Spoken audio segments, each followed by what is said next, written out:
고린도전서 1장 1절부터 17절까지 읽겠습니다.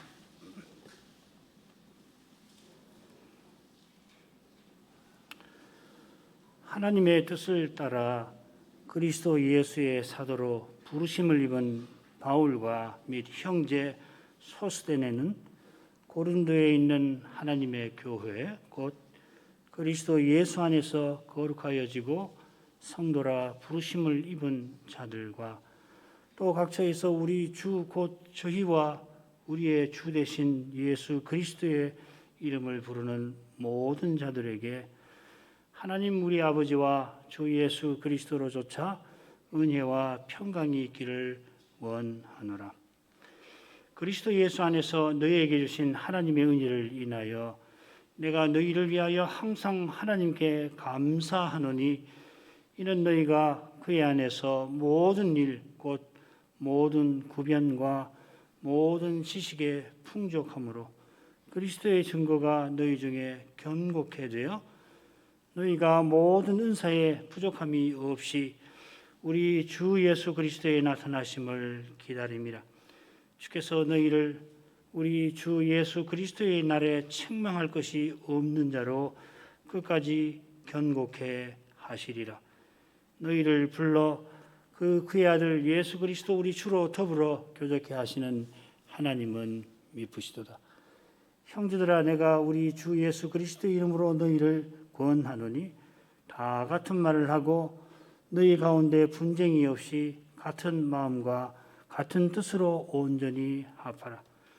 내 형제들아, 글로에의 집 편으로서 너희에게 대한 말이 내게 들리니 곧 너희 가운데 분쟁이 있다는 것이라.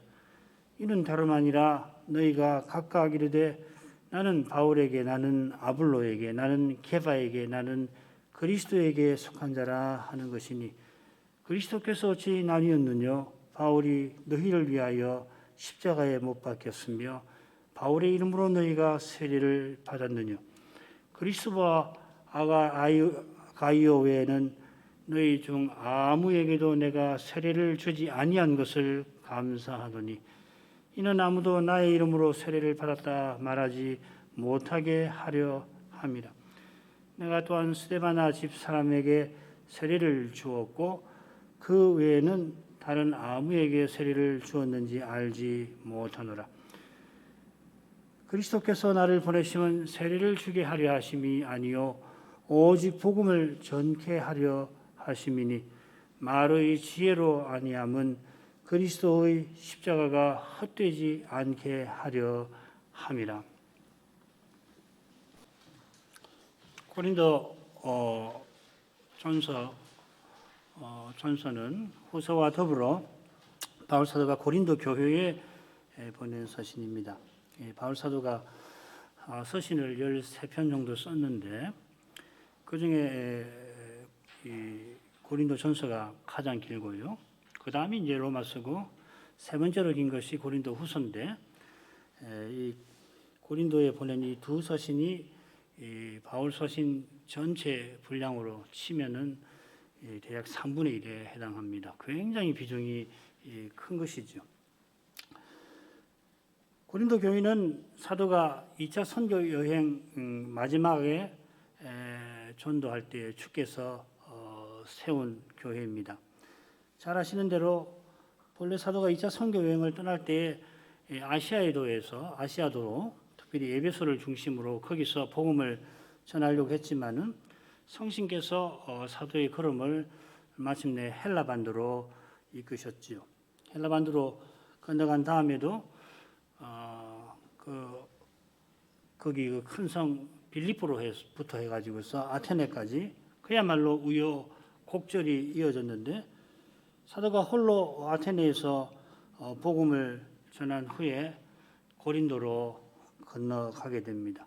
고린도로 가서 안식일마다 회당에서 복음을 전했는데 유대인들이 사도를 핍박합니다. 얼마나 그 핍박이 사나운지 밤중에 주께서 친히 환상 중에 나타나셔서 두려워 말며 잠잠하지 말고 말하라. 내가 너와 함께 있음에 아무 사람도 너를 대적하여 해롭게 할 자가 없을 것이니 이는 이 성 중에 내 백성이 많음이라 하셨습니다. 이 주님의 말씀을 힘입어서 사도가 약 1년 6개월을 지내며 하나님 말씀을 길게 전하게 되었는데, 다시금 유대인들이 갈리오가 아가야 총독되었을 때, 그때가 주후 51년 7월입니다. 그 직후에 사도를 고소하고, 그리고 사도는 조금 더 거기 있다가 배를 타고 고린도를 떠나게 됩니다. 2차 선교 여행이 이로써 끝나게 됩니다. 이 고린도에서 서원한 것이 있어가지고서 갱그레아에서 머리를 깎고 그 다음에 예루살렘에 가서 제사를 드리게 됩니다. 사도행전 18장 22절 거기 보면은 가이사랴에서 상륙해서 바로 수리아 안디옥으로 간 것처럼 되어 있지만은 틀림없이 이 수리아 안디옥으로 가기 전에 사도가 예루살렘에 들러서 제사를 드렸을 것입니다. 사도의 복음을 듣고 처음 회심한 사람이 스데바나이고 또 그 집 사람들입니다. 그들과 더불어 사도가 가이오 해당장 그리스도에게 직접 세례를 베풀기도 합니다. 사도가 그리스도에게 세례 베풀 때에 많은 고린도 사람들이 믿고 아마 실라나 디모데를 통해서 그들은 세례를 받았을 것입니다. 그리하여 고린도에 교회가 서게 됩니다. 2차 선교 여행을 마치고 시리아 안디옥으로 사도가 가서 아마 주후 51년 9월이나 52년 봄에 3차 선교 여행을 떠나서 에베소를 본부로 삼아 상당히 오랫동안 전파하게 되죠. 그때 사도가 아볼로의 방문을 받고 고린도에 슬픈 소식이 있다는 것을 알게 됩니다. 그래서 사도가 고린도의 그 문제를, 그 음행에 관한 문제 같은데 서신을 보냈고, 그 내용이 고린도전서에 이렇게 나옵니다. 고린도전서 5장 9절 보면 내가 너희에게 쓴 것에 음행하는 자들을 사귀지 말라 하였거니와. 이 고린도전서에도 음행 문제가 있어서 다루는데 이미 그런 문제가 있어서 사도가 그걸 바로잡는 서신을 보내면서 음행하는 자들과는 사귀지 말라 권고했습니다. 이 권고를 오해해 가지고서 고린도전서에서는 그 문제를 바로잡는 거죠. 그 후에 사도가 두 번에 걸쳐서 고린도 소식을 접하게 됩니다. 먼저는 이 글로의 집 편에서 접한 소식입니다. 고린도전서 1장 11절 12절에 보면 그 내용이 나오죠. 사도에게 고린도 소식을 전한 이들은 이 글로에라고 하는 여인을 위하여 일하는 분들인데, 이 글로에가 그 고린도 교인들에게도 이름이 다 알려져 있을 정도로 큰 사업을 벌이는 사람이었던 것 같고, 아마 이 글로에를 위해서 일하는 그 사업체에서 일하는 그 분들 중에 고린도 교인들이 이 에베소를 오가는 길에 에베소에 있는 사도에게 그 교회 소식을 전한 것 같습니다. 그러니까 글로에도 이 에베소 교인일 수도 있고요. 여러 가지 가능성이 있지만은 이런 정도로 말씀을 드릴 수 있습니다. 그들이 전한 소식은 뭔가 하면은 교회 지도자들이 나는 바울에게, 나는 아볼로에게, 나는 게바에게, 나는 그리스도에게 속한 자라 하고서 서로 다툰다 하는 것입니다. 그래서 이제 사도가 고린도전서 1장 후반부부터 그러니까 11절부터라고도 할 수 있고요. 넓게 잡으면은 좀 더 좁게 잡으면은 3장부터라고 할 수 있는데, 아무튼 이제 4장까지 이 분열의 문제를 다룹니다. 그리고 5장, 6장도 아마도 이 근로의 집 사람들이 전한 문제들 같아요. 그래서 5장 1절부터 13절까지는 소위 그 근친 상간의 문제, 또 6장 1절부터 11절까지는 이 성도 간의 그 법정 소송 벌이는 문제, 그리고 6장 후반부에는 음행의 문제, 이게 상당히 좀 어려운 문제긴 한데, 아무튼 음행의 문제를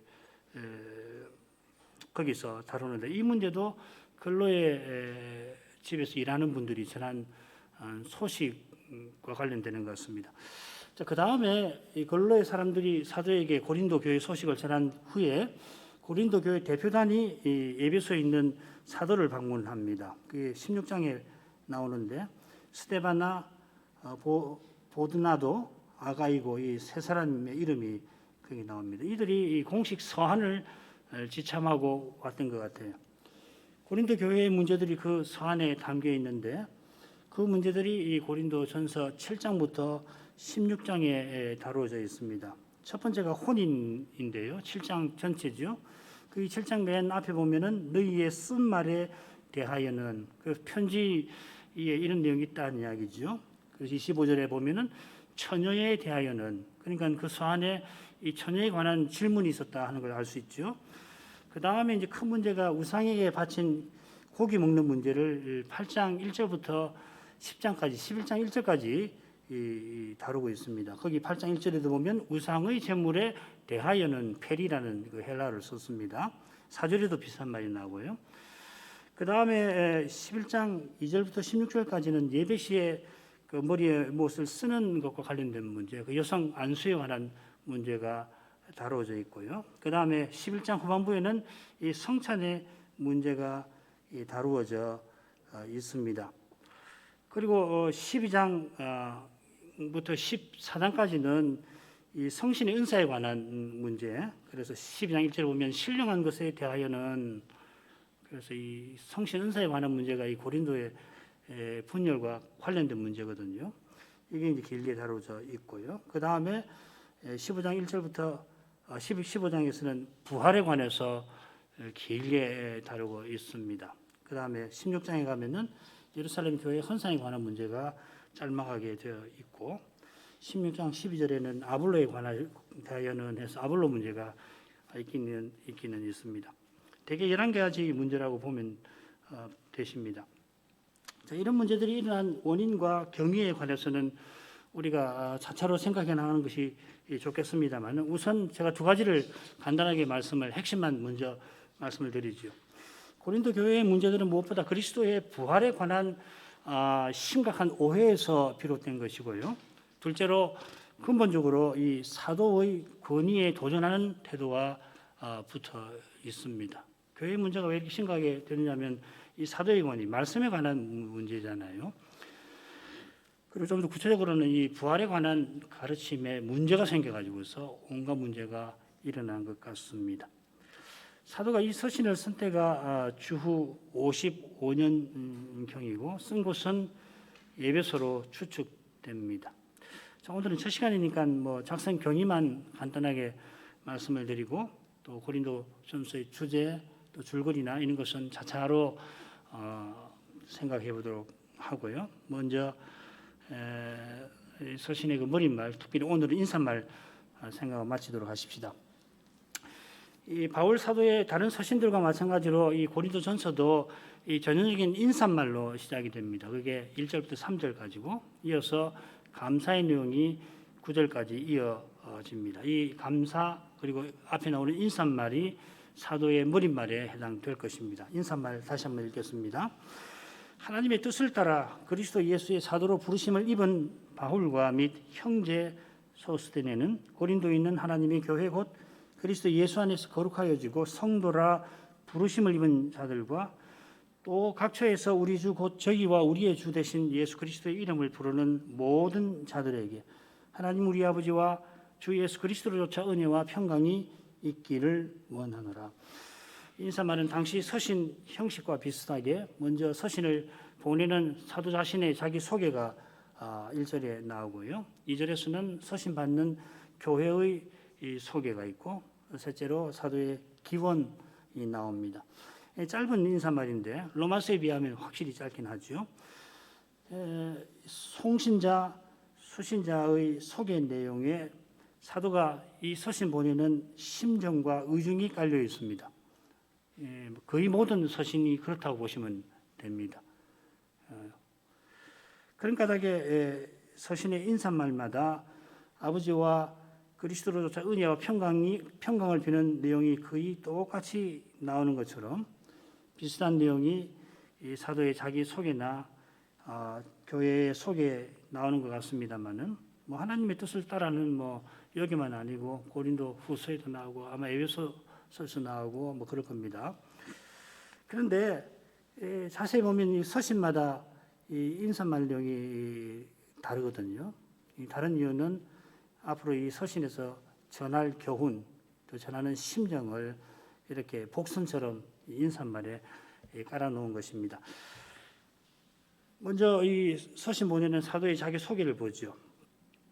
바울 선생이 먼저 자신이 하나님의 뜻을 좇아 그리스도 예수의 사도로 부르심을 입은 것을 밝히고 있습니다. 우리말 어선을 좇아 부르심을 입었다 하는 것이 맨 나중에 나옵니다만은 실은 처음에 나옵니다. 맨 처음에 파울로스, 바울이 하고서는 부르심을 입었다 이렇게 나옵니다.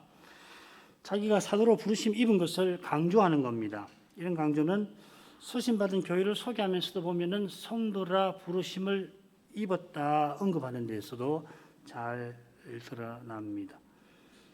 고린도 교회가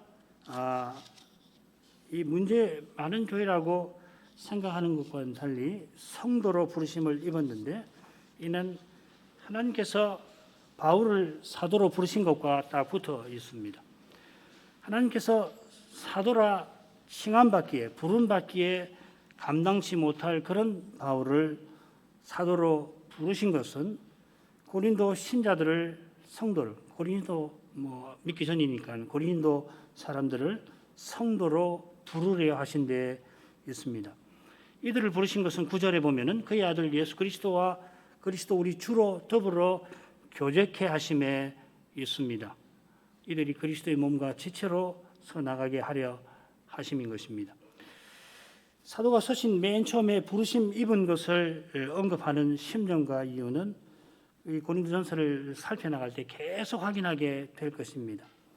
1장 후반부 보시면은 사도가 너희를 부르심을 보라 육체를 따라 지혜 있는 자가 많지 아니하다 합니다. 사도가 이렇게 말하는 사정이 있습니다. 세상 관점에서 보면은 고린도 신자들은 별로 배우지를 못한 사람들입니다. 대개가 어렵습니다. 다 그런 건 아니고 대개가 별 볼 것 없는 가문에서 많이 배우지 못한 그러니까 그 당시 그리스 로마 시대의 하층민들이 대부분입니다. 그런데 그런 그들에게 성신께서 특별히 지혜와 관련된 지혜나 지식과 관련된 은사를 풍부하게 주셨고 그 결과 자랑하며 서로 다투고 있는 중입니다. 그런 그들을 향해서 너희를 부르심을 보라 하며 너희가 어떤 자였는데 하나님이 너희를 부르셨는가? 그리고 자랑하는 자는 주 안에서 자랑하라 합니다. 이것은 사도가 처음부터 이 그리스도의 십자가를 강조하는 이유이기도 합니다. 고린도전서 1장 후반부 그다음 2장에도 마찬가지고요. 서신 처음에 유독 십자가에 관한 이야기를 많이 합니다. 이제 후반부에 가시면 이제 가령 15장 같은 데는 부활에 관해서 그렇게 길게 설명을 하시는데 처음에는 이 십자가에 대한 이야기를 많이 합니다. 그들을 불러 그리스도와 교제케 하게 하신 것은 우리를 섬기려고 십자가 지신 그리스도를 드러내게 하심입니다. 그러나 이 고린도 교회는 부활을 오해해서 자기들이 이미 부활에 장차 우리가 믿는 육신의 부활에 이미 이르렀다고 생각을 하고서는 자기네가 이미 부활하신 주님처럼 왕노릇합니다. 고린도전서 4장 8절이 그것이며 너희가 우리 없이 왕노릇하였도다. 이어 이 4장 8절인데요. 그 다음 4장 9절 이하에서는 사도가 자기가 어떤 고난을 겪는지를 생생하게 이야기를 합니다. 우리가 지금까지 세상에 들어온 것과 만물의 찢기같이 되었도다. 우리가 주님처럼 육신의 부활에 이르기 위하여는 여기서는 반드시 자기 십자가를 지고 주님을 쫓아야 합니다.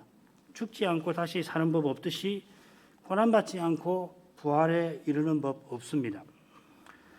사도가 부르심 입은 것을 처음에 언급한 것처럼 이 서신 한가운데에서 이 부르심에 관하여 중요한 교훈을 베풉니다. 7장이 그것인데요. 특별히 7장 15절부터 24절 이 10절 되지요. 10절에 거쳐서 이 부르심 또 부르다라고 하는 이 표현을 10번이나 써가면서 각 사람이 부르심을 받은 그 부르심 그대로 지내라 합니다. 그 이유가 뭐냐? 때가 단축하여진 데 있다. 그래 이 세상 형적은 지나가고 있어 그렇다 합니다. 그리스도께서 다시 오시는 날이 점점 가까워지고 있고 다시 오시면은 그리스도와 같아지니까 지금 혼인한 것이나 혼인 아니한 거 남자 여자의 문제죠. 또 종이든지 자유자든지 자유인이든지 할례자이든지 무할례자이든지 그 자체로는 아무것도 아니게 되었습니다. 중요한 것은 부르심 받은 그대로 하나님과 함께 거하는 것입니다. 이 세상에서 얼마를 살든지 어떤 형편이 있고 어떤 관계를 맺고 있고 어떤 일을 하든지 거기서 하나님과 함께 거하는 그것입니다. 달리 말하면 부활하신 그리스도가 나누어 주신 대로 하나님께서 두신 관계와 형편에서 그 그리스도를 드러내며 사는 것이 중요하다는 것입니다. 자, 이것이 이 사도가 이 서신에서 다루는 그 많은 문제들을 풀어가는 바로 그 태도인 것입니다. 해결책이란 말이죠. 고린도 교회의 문제들만 아니라 다른 문제들도 다르지를 않습니다. 부활하신 그리스도가 우리의 모든 문제의 해답으로 우리와 함께 하시는 그것입니다. 해답에 이르는 길이 십자가 지신 그리스도를 좇는 데 있고 그 해답을 얻는 방법이 그리스도의 고난에 참여하는 그것입니다. 바울이 자기가 사도인 것을 9편의 서신에서 서신의 인사말에서 밝힙니다. 빌립보, 데살로니가 전후서, 빌레몬서를 제외하고 모든 서신에서 내가 사도라고 하는 것을 밝힙니다. 물론 빌립보서에서도 내가 그리스도의 종이라고 했으니까 그 말이 그 말입니다만은 밝히지 아니한 서신에서도 물론 사도권을 강조를 합니다. 데살로니가후서 2장 그 전반부에 있는 주제, 그 주제를 다룰 때 특별히 그렇죠. 갈라디아에서 가령 자기가 전한 복음 외에 다른 복음을 전하면 그것이 하늘의 천사라도 그가 저주를 받을 것이라 한 것처럼 이 서신에서도 사도권을 팍 강조를 합니다. 이게 굉장히 중요한 점이에요. 바울 사도가 이 고린도 교회 문제를 다룰 때에 겉으로 드러나게도 사도권에 대한 이야기를 하지만은 드러나게 이야기하지 않더라도 자세히 들여다보면은 이 사도권에 관한 무슨 말씀입니까? 하나님 말씀, 사도가 전한 대로 이 그리스도의 말씀을 전하고 받는 그것을 퍽 강조를 합니다. 참고 구절들을 읽어보시길 바랍니다. 이 교회가 성신 은사를 자랑하며 지혜 있는 자신들을 내세우기 때문에 사도는 자기가 주께 받은 이 유전과 비밀이신 그리스도를 내세우며 자기가 고난 받는 것을 자랑합니다. 고린도후서도 마찬가지죠. 하나님의 뜻으로 사도되었다 하는 것은 하나님께서 어머니 태에서부터 바울을 택정하신 사실과 붙어 있습니다. 갈라디아서 1장 15, 16절이 좋은 참고 구절이 될 것입니다. 하나님의 뜻을 고백하는 것은 주께서 원하시는 대로 자기를 부르고 쓰시는 사실을 겸손히 고백하는 것입니다. 하나님이 부르셨다는 것이죠. 그러니까는 부름받지 않은 것처럼 고린도 지도자들이 자기가 남보다 달라서 그렇게 성신 은사가 있고 그렇게 하는 것처럼 왕노릇하는 것을 점잖게 바로잡는 것입니다. 사도는 여기서도 서신 보내는 사람으로 우리 형제 소스테네를 언급합니다. 형제라는 말은 없지만은 우리라는 말은 없지만은 넣어도 상관없어요. 소스테네가 누군지 단정하기는 어렵습니다만은 고린도의 회당장 소스테네인 것 같습니다. 매맞은 분이죠. 사도 당시에는 이 공동 저자가 매우 드문 현상입니다. 무슨 서신을 쓰거나 글을 쓸 때 한 사람의 저자만 대개 나오는데 공동 저자가 나옵니다. 게다가 이 서신의 위대한 교훈은 사도가 주께 받은 것이라 나의 전한 그 말을 굳게 지키면 너희가 구원을 얻으리라 고도합니다. 고린도전서 15장 2절에 나오죠. 사도가 자기가 깨달은 말씀을 구술한 것이 이 위대한 서신입니다. 그래서 다들 바울 서신이라 부릅니다. 그런데 사도는 형제 소스테네가 자기와 함께 이 서신을 보낸다 합니다. 이것은 이 서신을 내 것이라 내 권리를 내세우지 아니하는 것이겠습니다. 사도가 깨달아 전한 교훈이 주님께서 주신 것입니다. 바울 사도는 자기가 모든 사도보다 더 많이 수고했다 하는 것을 말하지만은 내가 아니요 오직 나와 함께 하신 하나님의 은혜로라 합니다. 목사가 강설을 준비할 때 생명을 쏟아야 합니다만은 그 쏟는 생명도 자기 것 아니라 주님의 것입니다. 자랑할 것 하나도 없습니다. 강설만 아니라 우리의 소명이 똑같습니다. 내가 밤잠을 설쳐가며 닦아서 사람들에게 펼치는 모든 선한 은사와 활동이 다 받은 것입니다. 쏟은 수고에 합당한 보답을 당연히 사회적으로 그렇게 또 인륜적으로 받는 것입니다만은 주의 앞에서는 권리의식을 갖지 않도록 늘 주의하고 오히려 사람 앞에서도 내가 이런 봉사를 할 수 있게 된 것에 대해서 감사를 표해야 잘하는 것입니다.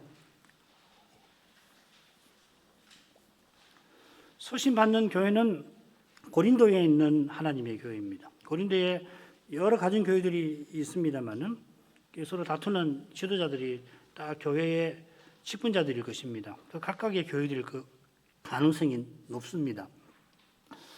그러나 하나의 교회입니다. 그처럼 하나님의 교회가 그때 고린도에 있었고 빌립보와 데살로니가에 있었고 에베소에도 있었을 것입니다. 하나님의 교회는 온 세계에 흩어져 있어도 주 안에서 하나입니다. 주 안에서 하나이지만 지금 여기서는 지역에 흩어져 있습니다. 지역에 흩어져 있는 것처럼 주일에 예배하는 시간도 다 같을 수 없습니다. 우리가 지금 주일 오전에 예배드리고 있는 지금 유럽은 곧 주일이 되었고요. 미국은 아직 토요일 밤인가요? 제가 자신이 없는데 그렇습니다. 시간과 공간만 아니라 교회 정치나 예배나 고백의 차이로도 같은 지역에서 하나님의 교회가 함께 모이지 못하는 것이 지금 여기 현실입니다. 그럴지라도 그리스도를 바르게 고백하는 신자와 교회는 성신 안에서 아버지께 함께 나아갑니다. 그리스도를 바르게 고백하는 신자는 주 안에서 형제입니다. 주 안에서 하나의 새로운 사람을 이루는 지체입니다.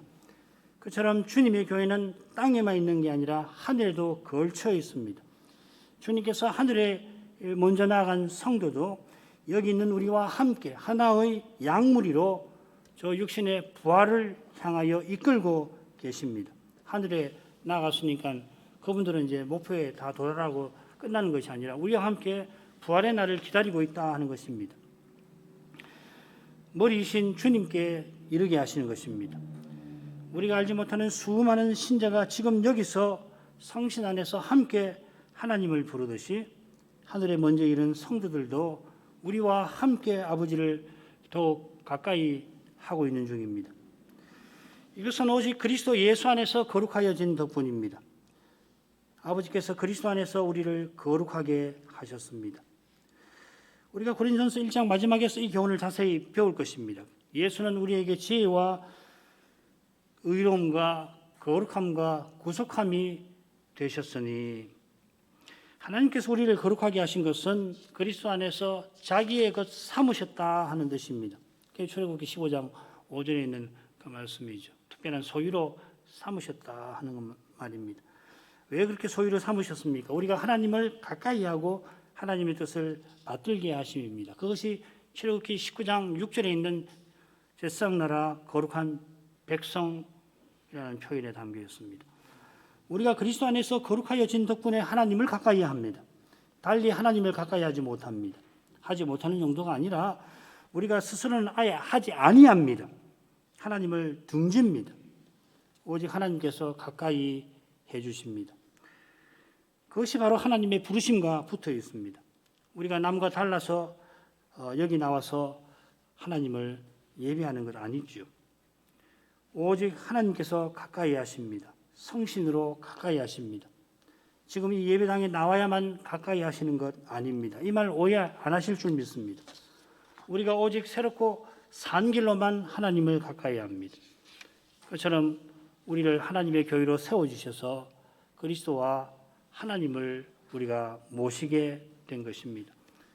그처럼 고린도 신자들은 성도라 부르심을 입은 자들입니다. 이 성도라고 하는 똑같은 표현을 이 로마 가톨릭에서는 성인 혹은 성자라 새기는 줄 잘 아실 것입니다. 이 성자는 유아세례 때 받은 주입된 은혜와 더불어서 선을 힘써서 행하다가 마침내는 하나님을 온전히 사랑하는 데 이르러서 의롭다 하심을 받는 사람입니다. 이 네 가지가 중요합니다. 로마 가톨릭 이야기인데요. 이들은 심지어 자기가 의롭다 하심 받는 이상으로 공로를 쌓기도 합니다. 이게 여공이라고 하는 거죠.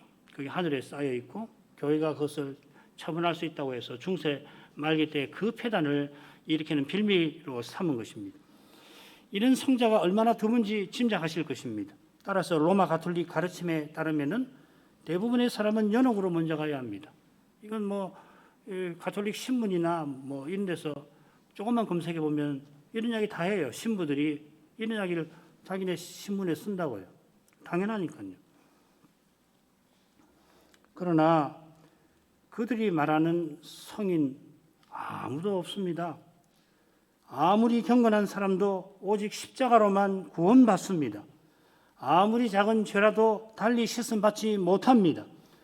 로마 가톨릭 교회가 그리스도의 모친 이 마리아를 무궁한 사람으로 높였습니다마는 천사가 수태고지하러 와서 마리아를 찾아가 첫 마디가 은혜를 받은 자여 합니다. 세례 요한, 여인이 낳은 자 중에 가장 큰 자라고 우리 주님이 친히 말씀하신 세례 요한, 선자보다 나은 그 사람이 예수께서 오실 메시아인 줄 알아도 주님의 사역을 다 알지 못했는데 마리아는 세례 요한보다 알지 못했습니다. 마가복음 보면은 확인할 수 있어요. 세례 요한이 내가 당신에게 주님께 세례를 받아야 합니다 했던 것처럼 마리아도 다른 제자들과 함께 오순절날에 성신 세례를 받았습니다. 그래야 그리스도를 바로 알고 믿을 수 있는 까닭입니다. 세례 요한이나 마리아나 사도도 우리와 똑같이 그리스도 안에서 거룩하여져서 성도로 부르심 받았습니다. 사도가 교회의 토이지만은 우리처럼 교회에 속하는 사람이지 교회 밖에 있지 않습니다. 그도 그럴 것이 우리 주님도 우리의 머리가 되어 주셨지 않습니까? 그분은 교회 위에 계시는 분인데 낮아지셔서 우리의 머리가 되어 주셨습니다. 사도도 그렇다면 누가 교회 위에 감히 있겠습니까? 심지어 사도는 모든 성도 중 지극히 작은 자보다 더 작은 나라 하면서 자기 같은 자도 성도에 속하게 하신 은혜를 감사하고서 모든 성도와 더불어 그리스도의 사랑을 알고자 힘썼습니다. 이런 겸손한 심정이 지금 고린도 교회에 절실합니다. 바꿔 말씀드리면 고린도 교회가 그만큼 교만합니다. 얼마나 교만한지 한 가지 예만 들면은요, 이방인 중에라도 없는 그런 음행을 저지르는 사람, 지도자 같은데 그런 사람이 있을 뿐만 아니라 그런 일을 통한히 여기고 그런 사람을 물리치지 아니합니다. 거기 사도가 뭐라고 시작하냐면은 너희가 오히려 교만하여져서 통한히 여기지도 않고 그런 자들을 물리치지도 않구나, 그렇게 책망을 합니다. 우리가 고린도후서에서 배운 대로 사도가 바로 그 죄를 바로잡기 위하여 고린도 교회를 전서를 보낸 다음에 방문하지만은 사도의 권면도 받지를 않았습니다. 교만 이렇게 무섭습니다. 나 같은 죄인을 겸손히 고백하는 일은 예수 믿을 때만 필요한 것이 아니라 주님과 같아지는 그 순간까지 절실합니다. 누가 우리 교회를 향하여서 교만하다 하면 구하게 변명하지 말고 겸손히 주의 앞에서 돌아보아야 할 것입니다. 주의 앞에서 조금이라도 교만한 것이 드러나면은 성신을 의지해서 철저히 버려야 할 것입니다. 이게 쉽진 않지만은 복잡한 거 아닙니다. 사도가 고린도에 있는 하나님의 교회만 아니라 각 처에서 그리스도 이름을 부르는 모든 자에게 이 서신을 보냅니다. 왜 이 표현을 인사말에 굳이 썼겠나 한번 교회 여러분 한 줄 한번 생각해 보세요. 고린도 교인들처럼 그리스도 안에서 성도라 부르심 입은 모든 신자는 그리스도의 이름을 부릅니다. 하나님께서 우리를 부르신 것은 우리가 그리스도의 이름을 부르게 하심입니다. 이것이 성신 주신 목적이기도 합니다. 오순절에 성신께서 강림하실 때 각 나라에서 예루살렘에 왔던 그 유대인들, 디아스포라 유대인들이 신비하고 강한 소리를 듣고서는 제자들이 있는 곳에 갔다가 놀라운 광경을 보지요. 남자, 여자, 노인, 젊은 사람 할 것 없이 모든 제자의 머리 위에 불의 혀 같은 것이 보이더니 그들이 각 나라의 언어, 자기가 살던 나라의 언어로 하나님의 큰 일을 말하고 있습니다. 다 놀랐는데 어떤 정신없는 사람이 조롱하면서 너희가 새술에 취했구나 하니까 베드로와 다른 11 사도가 때가 삼신데 우리가 술에 취한 거 아닙니다. 이것은 선지자 요엘로 말씀하신 바로 그 일이라 합니다. 하나님이 선지자 요엘을 통하여서 예언하시기를 말세에 내가 내 영으로 모든 육체에 부어주리라 하셨는데 그 놀라운 일이 지금 당신들 눈앞에 이루어졌다 하는 것입니다. 그래서 베드로가 요엘 선지자의 말씀을 쭉 인용을 하는데 어디까지 인용하냐면 누구든지 주의 이름을 부르는 자는 구원을 얻으리라 거기까지를 인용을 합니다. 자, 그런 다음에 누구든지 부르는 자로 하여금 구원 얻게 하시는 이 주가 누구신지를 설교를 하죠. 그게 유명한 오순절 설교입니다. 그분은 바로 십자가 지시고 부활하신 예수 그리스도이십니다. 누구든지 십자가 지시고 부활하신 그리스도를 믿고 그 이름으로 기도하는 교회와 신자는 틀림없이 구원 얻습니다. 그리스도 이름을 바르게 부르는 그것 자체가 이미 구원입니다. 우리가 주님의 교회로 서나가기 힘든 그때에 교회의 머리신 주님을 간절히 부를 것입니다.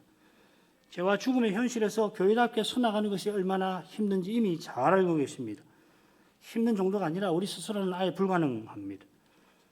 그러니까 그런 현상을 볼지라도 그리 놀라워할 게 아닐 것입니다.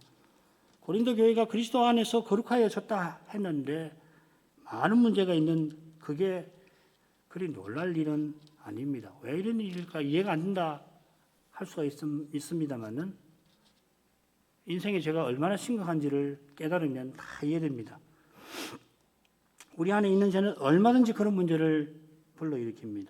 그런 문제만 아니고요. 여기 고린도전서에 있는 이 끔찍한 일만 아니라 그보다 더한 것도 일으킬 겁니다. 지금 눈앞에 펼쳐지는 현실도 버겁습니다만은 그런 현실을 불러일으키는 죄는 훨씬 버겁습니다. 그러나 주님의 은혜는 죄를 이기십니다. 주님께서 은혜 주셔서 그런 현실에서 우리가 기도하는 것입니다. 문제가 영영 풀리지 않아서 탄식하며 기도하지만은 탄식하는 기도가 결코 헛되지 아니합니다. 사도가 고린도에 있는 하나님의 교회라 하여서 교회의 하나됨을 교훈하고 그리스도 안에서 거룩하였다고 해서 교회의 거룩함을 교훈하였는데 각처에서 우리 주 곧 저희와 우리의 주 되신 그리스도의 이름을 부르는 모든 자라 하며 교회의 보편성을 교훈합니다. 이 셋을 일러 교회의 속성이라 부릅니다. 그리스도의 교회는 니케아 신조에 있는 것처럼 하나의 거룩하고 보편적인 교회입니다. 그처럼 참된 교회는 사도적 교회, 곧 사도가 전한 대로 그리스도를 전하고 받는 교회입니다. 사도가 전한 대로 그리스도를 전하고 받는 교회는 틀림없이 거룩한 교회로 서고 그 교회에서는 그리스도를 믿는 자는 누구든지 그가 어느 출신인지 학벌이었든지 재산이었든지 지역이 어떻든지 상관없이 다 환영을 받고 함께 그리스도를 드러내어서 모든 신자와 더불어 하나의 새로운 사람으로 자라갈 것입니다. 서신 보내는 사람, 서신 받는 사람을 소개하는 부분도 당시 서신 형식과 상당히 다릅니다만은 그러니까 당시 서신 형식을 가장 잘 짐작할 수 있는 것은 야고보서입니다. 야고보서도 당시 서신 형식보다 또 긴데요. 그걸 보면은 당시에 사람들이 서신 보낼 때 이렇게 보냈겠구나. 아주 간단합니다. 특별히 이 은혜와 평강 구하는 기원이 특히 다릅니다. 우리가 바울 서신 배울 때마다 이 기원에 담긴 교훈을 늘 생각한 까닭에 간단히 생각해도 좋을 것입니다만은 교회가 함께 기도할 때마다 홀로 지체로서 기도하실 때마다 아버지와 그리스도로부터 은혜와 평강이 우리에게 있기를 꼭 구할 것입니다. 주의 은혜로만 교회다웠게 있고 하늘의 평강으로만 교회다웠게 서나가는 것입니다. 사도가 서신 처음처럼 끝에도 비슷한 기원을 늘 드리는 것을 기억하실 것입니다. 이 서신도 예외가 아닙니다. 16장 23절 주 예수 그리스도의 은혜가 너희와 함께 할지어다. 처음 마지막 똑같이 주님의 은혜를 구하고 있습니다. 개혁자들이 오직 은혜를 고백한 것은 사도를 본받는 것이겠습니다. 이만큼 하죠. 걸어가신 아버지 사도가 3차 선교여행을 떠나서 에베소를 중심으로 복음을 힘써서 전하던 그때 고린도 교회의 문제들에 관하여 듣고서 이 서신을 적어 보내었는데 이 서신을 통하여 저희가 사도가 전한 대로 그리스도를 전하고 받게 되기를 엎드려 기도하게 하십니다. 사도가 전한 대로 그리스도를 믿고 그 이름을 부르는 교회와 신자는 틀림없이 구원을 얻고 또 얻게 하실 것입니다. 고린도 교회의 문제들을 살필 때 어떻게 해서 사도가 활약하던 그 시대에 더욱이 사도가 세운 교회가 이렇게까지 문제가 많을 수가 있을까 생각이 드는 것처럼 사람의 눈에는 이 교회가 크게 흔들려서 곧 무너질 것 같은 그러한 때에 저희가 주님의 이름을 간절히 부르게 하옵소서. 그처럼 교회에 평안을 주신 그때에도 주님의 은혜는 똑같이 절실한 것을 잊지 말고 더 겸손히 주님을 바라보게 하옵소서. 고린도 교회가 교만한 탓에 이렇게 많은 문제가 생겼습니다. 바울 사도처럼 스스로는 사도라 칭함받기에 감당치 못할 자인 것을 깨닫는 교회만이 모든 성도 중에 지극히 작은 자보다 더 작은 자임을 주의 앞에 늘 고백하는 신자만이 죄와 죽음의 현실을 이기고 저 복된 부활을 향하여 전진해 갈 수가 있겠습니다. 그처럼 인생이 연약하여 혹 심각한 문제가 생겨나고 그 문제가 풀릴 길이 없어 보일지라도 그리스도는 이미 해답으로서 주님을 부르는 이들과 함께 함께 해주심을 잊지 않게 하셔서 더욱 주님만을 의지하게 하옵소서. 참으로 주님만을 전부로 삼게 하옵소서. 예수님 이름으로 기도합니다. 아멘.